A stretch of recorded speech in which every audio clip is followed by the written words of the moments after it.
Bonsoir à tous, bienvenue à ce flash d'information. Ce dimanche 16 août s'est tenue à la grande mosquée de la Riviera Golf à Cocody la cérémonie de 40e jour de l'ex-premier ministre Amadou Gon Coulibaly. Le président de la République Alassane Ouattara et la première dame ivoirienne y ont pris part. Le couple présidentiel avait à ses côtés le premier ministre du Mali, Boubou Cissé, la première dame malienne Keïta Aminata. Plusieurs membres du gouvernement ivoirien étaient aussi présents. Des prières ont donc été dites en la mémoire du défunt Premier ministre. Et au même moment, du côté de Korogo, ville natale du Premier ministre Amadou Gon Coulibaly, des prières ont été organisées dans le cadre de cette cérémonie du 40e jour. Imams et populations ont invoqué Dieu et rendu hommage à l'ex-chef du gouvernement ivoirien décédé le 8 juillet dernier. La cérémonie du 40e jour est un moment important où les proches viennent soutenir la famille éplorée. Elle marque ainsi la fin des cérémonies religieuses. Le chef de l'État était représenté par le ministre de la fonction publique, Issa Coulibaly. Et la Côte d'Ivoire, notre pays qui organise ces cérémonies en la mémoire de son Premier ministre Amadou Gon Coulibaly, se remet difficilement mais progressivement de son deuil. Le pays poursuit sa marche vers le développement. Plusieurs projets sont en cours, notamment ceux au profit des jeunes. Des leaders de structures de jeunesse ont justement échangé avec 8 ministres du gouvernement ivoirien hier samedi et ils ont évoqué entre autres l'emploi, la paix et les élections. Walter Amadou Ouattara pour le reportage.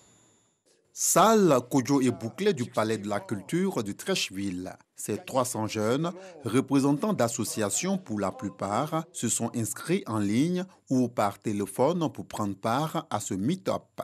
C'est une initiative du ministère de la Promotion de la Jeunesse et de l'Emploi des Jeunes.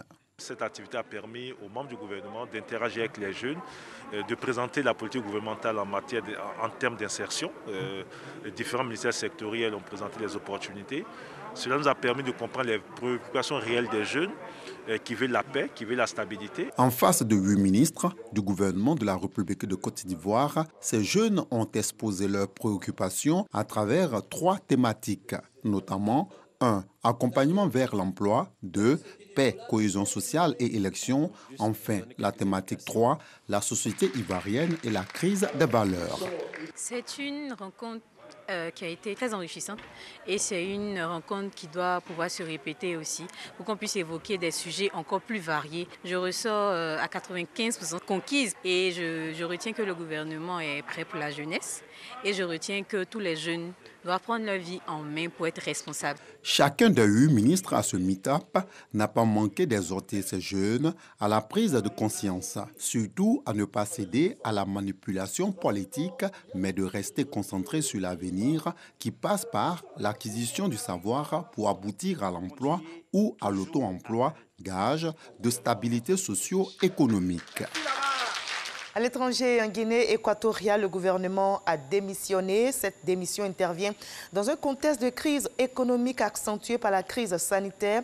Le président Théodore Obiang Nguema a déploré que le gouvernement sortant n'ait pas rempli ses fonctions ou atteint les objectifs programmés. Le premier ministre du gouvernement démissionnaire affirme pour sa part que la confiance du chef de l'État mérite des sacrifices.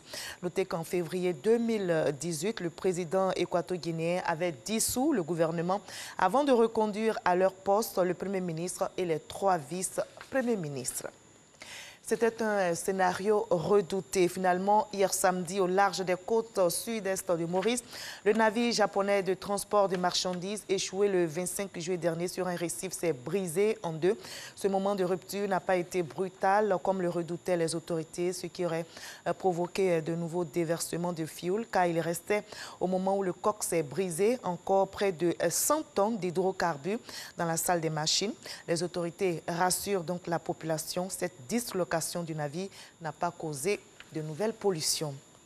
On va terminer par la Biélorussie où l'opposition contre la réélection du président Alexandre Loukachenko ne faiblit pas. Des dizaines de milliers de personnes ont de nouveau manifesté aujourd'hui dimanche.